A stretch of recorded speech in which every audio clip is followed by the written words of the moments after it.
I woke up after a peaceful night, and with no plans for the day, I took it slow. Knowing a thunderstorm was forecasted to start around 5 p.m.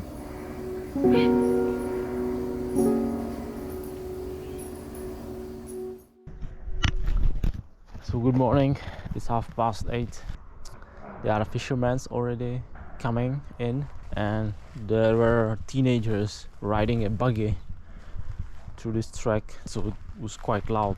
So let's pick up and ride until the thunderstorm, and it should rain the whole night. So I don't have a plan B. I just hope to find a place to hide, so we'll see. As I pack, I noticed some collateral damage from previous storm near Montpellier, a cracked 10-pole plastic hook. I felt frustrated. I had paid a lot for this tent and hoped it would hold up for the rest of my journey. I hope to fix it somehow when I get home, but for now I just hope that nothing else will break, otherwise I will be without tent. The road ahead was scattered with horse poop. No coffee needed to wake me up this morning. All I need now was a fresh baguette to start the day.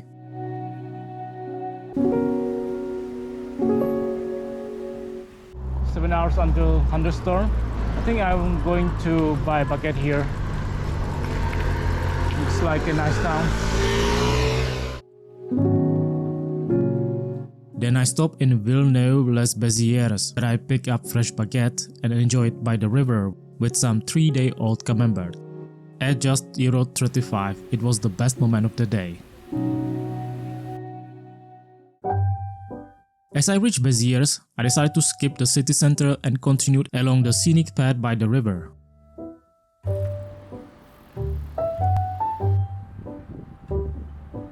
The canal at Beziers was fascinating, with boats lining up to pass through locks. Each boat had to wait as the gates opened, water filled the lock, and then they could move uphill. It was definitely the highlight of the route.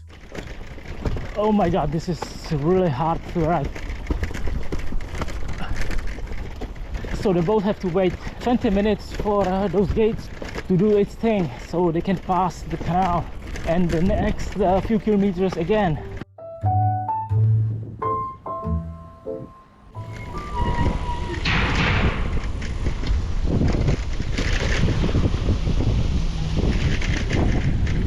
Wow. Okay, a toilet might be handy. So this is Les 9 Cruises de Fonserranes.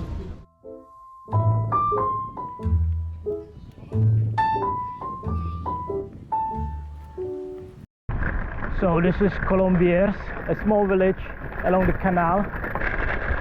There's a castle.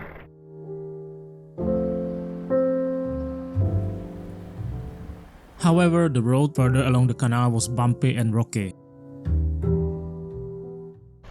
We are pretty high right now.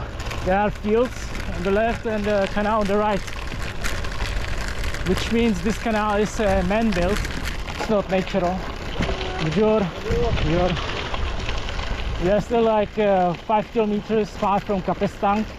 There's a Lidl, so a chance to resupply.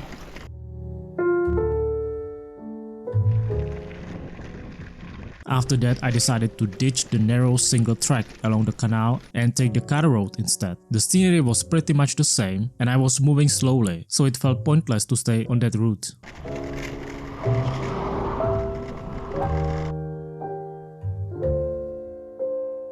Then I faced another decision: stick to the bike route on the sketchy gravel or take the car road. I chose the detour and it turned out to be a success. I reconnected with Eurovelo and found a water point along the way.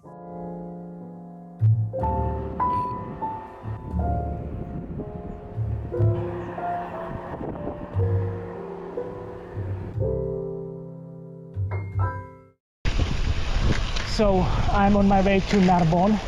It's close to 3. It should rain in maybe 2 hours, but there's no sign of dark clouds yet.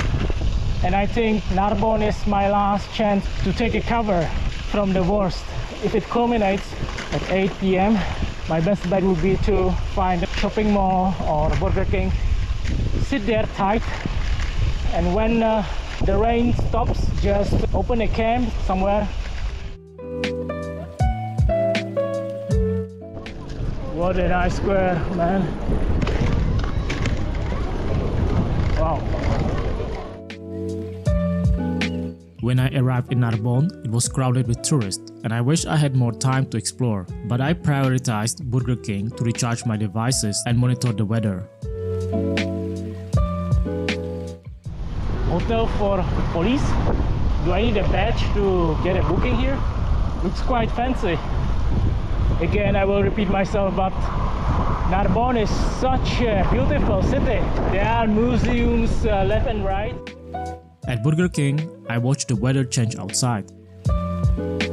I knew I'd be heading towards seaside town, but finding camping spot there could be tough. The wind picked up, making me reconsider my plans. Should I ride through the rain today or wait until tomorrow? So I've been sitting here for 1 hour. Weather changed really quickly again. I think now I will explore those camping spots I saw earlier. After scouting a few camping spots, including one at a stadium with spacious parking lot, I noticed cameras around, which made me hesitant to camp there. Then I checked out a spot behind a local cinema. But it looked occupied. There were cooking pans, toilet paper, and it smelled like a piss. It felt like someone else's territory, and I didn't want to risk confrontation. However, it seems like my best chance to stay dry before the storm hit. I waited for an hour, torn between continuing or staying put. Thing is that overnight weather and tomorrow's weather is not great. It will be raining overnight and tomorrow from afternoon. Eventually, I decided to take the train to Tolouse to avoid thunderstorms and give myself much needed rest day. A cyclist I met earlier in Manosque had recommended the city, and it made more sense to wait for better weather instead of pushing through the rain and making minimal progress. Well, it's just boarded to train to Tolouse. As you can see, there are already dark clouds forming. It's very fast moving, so it's coming, the thunderstorms and the rain. So I think it's a good decision to make a detour to Tolouse and take a rest there.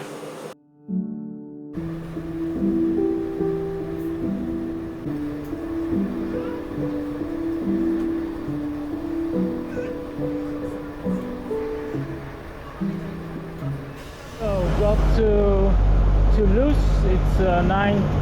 By the time I get to hotel, it will be like close to 10. The weather is nice here. We ran away from the rain. After arriving at Tolouse train station, I immediately liked the vibe of the city. I couldn't wait to head to my hotel, but I had to ride about 15 kilometers through some dark neighborhoods.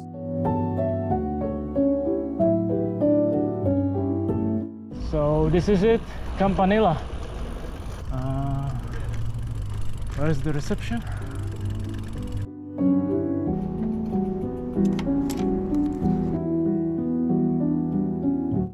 This is the room, power socket, light, biscuit and tea. How nice. Air conditioning. The city felt authentic, less underground in Marseille, and I was eager to explore it the next day, but more about that in the next episode.